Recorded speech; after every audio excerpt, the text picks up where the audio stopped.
eenyutu qaane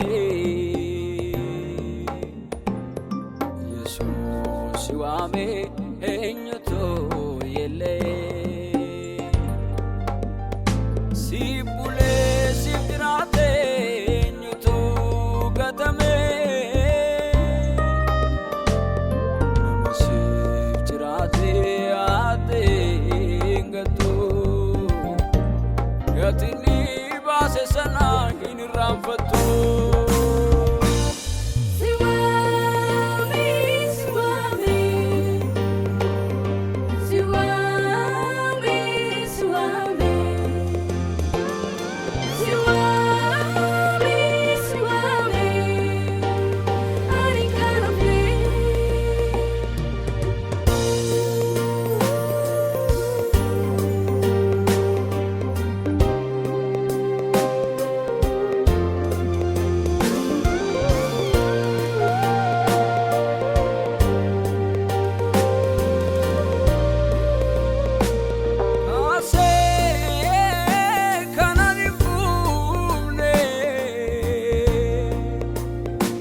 afanko keessa ganimbaale Yesuuse mi'a maqaa keetiite saalani badhaadhe asee kanaan buune afanko keessa ganimbaale Yesuuse mi'a maqaa keetiite badhaadhi lakoo Yesuus badhaadhi lakoo badhaadhi lakoo Yesuus badhaadhi lakoo badhaadhi lakoo Yesuus badhaadhi lakoo badhaadhi lakoo Yesuus badhaadhi lakoo siwaame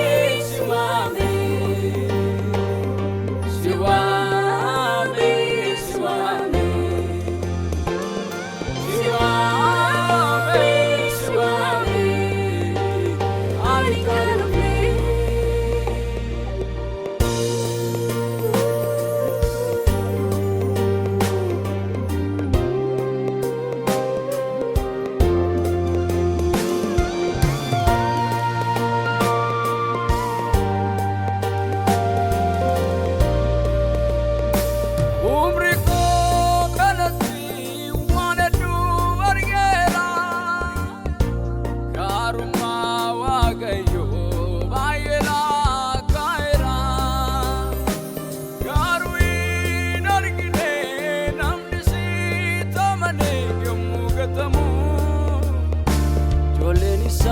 sanyiin isaas bakkeetti ba'ee mukadhatu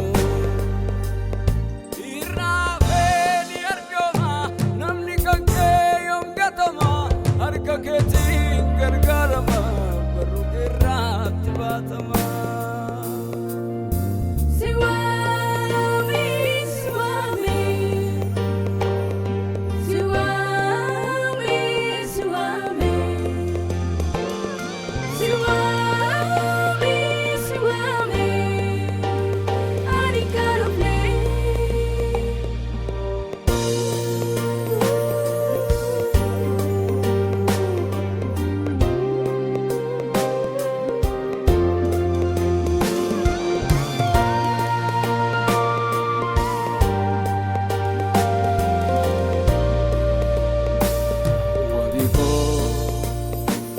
Wabiko yerunda Yesuus nama miti sida maqaan kee gibbii jabaadha qulqulluun gara keetti fiigee ol jedha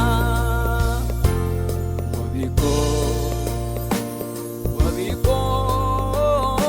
yeroo hundaa Yesuus nama miti sida